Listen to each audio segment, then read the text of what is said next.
So you want to roll an Investigator? Well, don't.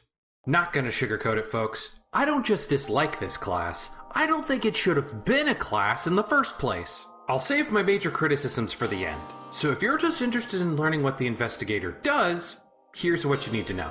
Investigators fill your standard detective archetype, be it Sherlock Holmes or one of those daytime TV crime dramedy detectives.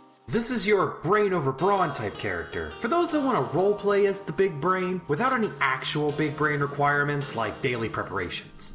They have a few different abilities to help them fulfill this character fantasy, the first of which is pursue a lead. If you're like me and your eyes glaze over and your brain goes numb trying to read this wall of text, let me sum it up for you. Whenever you see something suspicious, you can study it and ask the GM whether or not it matters. Which, by the way, used to require a class feat, so not as bad as it was.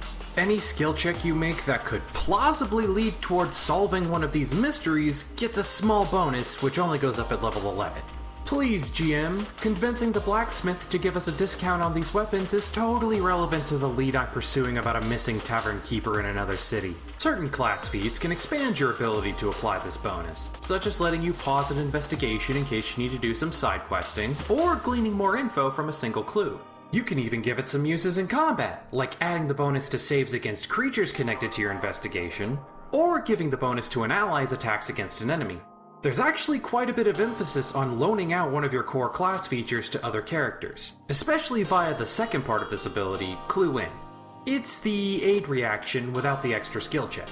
You can do this for multiple allies simultaneously, or eliminate the need to use a reaction altogether and just give the bonus to your party for a day.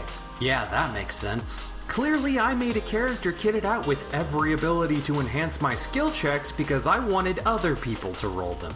Your next big feature is Devise a Stratagem. Basically, you remember that Sherlock Holmes movie where Robert Downey Jr. plays out a fight in his head? Discombobulate. That is your fighting style. Pick a target and roll a d20. If you attack that target this turn, you use that first roll as your attack roll plus your intelligence mod instead of strength or dex.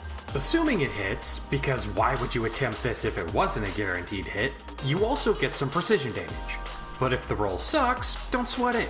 You can still use skill actions against the target with a slight bonus. While you're devising your stratagem, you can give yourself and your allies a cheeky little boost to their attack rolls. Or your GM can just give you free info, because again, why would I want to roll skill checks on a class designed for rolling skill checks? Naturally, your stratagems should have multiple contingencies, which is why you have options to ensure some damage whether you miss or don't attempt a stratagem at all, as well as a feat for rolling twice on a stratagem and taking the higher result. You can even apply your wit to your defenses, granting you bonuses against a target if need be, or allowing you to use your likely much higher perception DC as your AC. And of course, you have the option to share your... Oh, they just make your target off guard to your buddies. Kinda figured they'd keep with the sharing your class features with your party theme. Well, I guess the rogue isn't complaining. The last major aspect of your character is your subclass, though honestly, calling it major is a bit of a stretch. They give you a feat or two, maybe a unique action, and that's about it. Alchemical Sciences is kinda the only one worth considering. 3 to 5 healing items, or mutagens if you're feeling saucy, that you can make more of or share more easily with feats is the closest you're gonna get to anything substantial from your subclass. Compare that to the Empiricism methodology, which gives you a class feat that does not have the uncommon trait, any investigator can take it, and the ability to use some skills as a free action every 10 minutes. It doesn't even get as many class-specific feats. One, which just gives you a bonus when someone lies to you, is shared with the Interrogation methodology. The other just does the same thing as Shared Stratagem, but with your free recall knowledge instead. Forensic Medicine is arguably even worse. Oh, you can use Battle Medicine a little better? Need I remind you, free healing elixirs. Oh shit, I take it all back. It's worth it just for the feats. Last is Interrogation, which comes with an ability to ask questions that keep your target on edge, maybe piss themselves a little. Anything that inflicts debuffs is cool, I guess, as long as you exclusively fight things that understand your language. Or any language for that matter. Now, you might be saying to yourself, Beefy, this sounds like an awesome class with plenty of interesting abilities, Why do you think it shouldn't exist? Well, dear viewer, allow me to explain. First of all, a lot of this class's power budget is completely GM reliant. Either they take the time to throw out enough breadcrumbs and weave enough plot threads to turn you into the most useful character in the party, or half your abilities become useless. Granted, any GM worth their salt would give their left nut for a player with any vested interest in the plot, so this mainly applies to GMs who are either too new to effectively utilize your strengths, or too combat focused to bother with anything that doesn't lead you to the next encounter. Second of all, the Investigator has a lot of abilities that are so vague and lacking in mechanical benefits that it makes you wonder why they're even codified abilities at all.